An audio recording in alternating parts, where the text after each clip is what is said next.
Let me tell you guys what's going on behind the counter. A few months ago, I was excited to talk about a trial for a medication, PCSK9 inhibitors, that can help reduce Lp(a) cholesterol, that would be the heritable portion, by 20 to 30%. Dante took great delight in raining on my parade and talked about another drug with far bigger results that was on the horizon. Eli Lilly made headlines when they published the results from a phase 1 trial of a new drug they're working on called lepodisiran. Lepodisiran is a single injection that in trials had an unbelievable effectiveness rating of up to 94% reduction of Lp(a) after 48 weeks after the injection. The trial consisted of 48 people with elevated Lpa levels.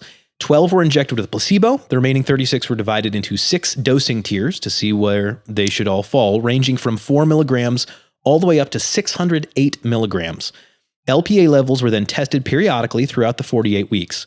The group receiving the highest dosage actually had undetectable Lp(a) levels for the first 40 weeks before they eventually climbed back to a mere 6% of what they had originally been. The second highest group, that getting 304 milligrams, saw a fantastic 75% reduction at the end of the trial. That this came from a single injection and was as durable in the body as it was is absolutely staggering. So, I stand corrected. You were correct. That is a phenomenal result.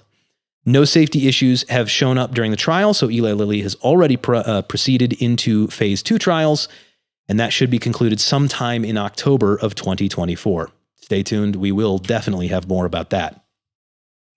And researchers in China have found a fascinating new detail in how the body reacts to periods of fasting. 25 obese individuals volunteered and were studied over 2 months while they used an intermittent fasting diet that utilized full fasting on specific days. Not only did the participants lose weight, about 17 pounds on average, but there was a substantial shift in the gut bacteria or microbiome, as well as in brain activity.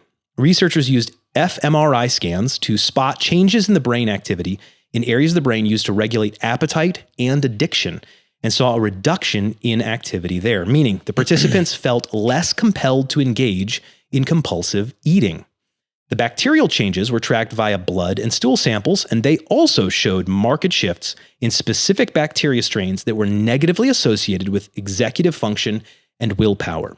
While the researchers couldn't conclusively identify what was the cause versus what was the effect, the results were consistent and repeatable. Engaging in a diet that incorporates fasting changes the way your brain works and the microbiome that influences your brain. Joe was the first person I ever heard talking about the gut-brain connection, and that was a decade and a half ago. But every day, more and more research comes out reaffirming that connection. I think that is super, super cool. And it's interesting to see this as a specific type of dietary intervention that actually affects the brain pathways, the way the brain works. Mm-hmm. Do we think that this, we're totally spitballing here. Do you think that will be confirmed in other studies as well? If you're using just calorie restriction versus fasting, or do you think that the fasting in particular had something to do with this big shift?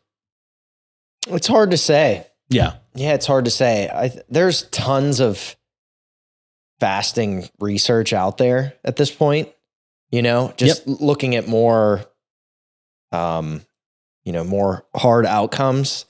And a lot of those, obviously, when we look at weight loss and those sort of bigger ones, it's obviously not much better in a lot of cases, but in general, and even looking at more forward thinking studies like these, I wouldn't be surprised for something more. Yeah. In general, it's a math problem of calories in versus calories burned.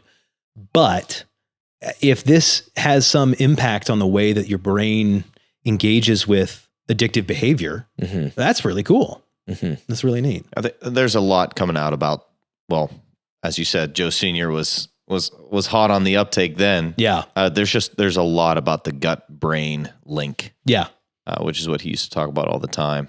A lot of people, a lot of other naturopaths and certain things are making quite a name for themselves. Yeah, you got to pay attention to that connection. It's interesting.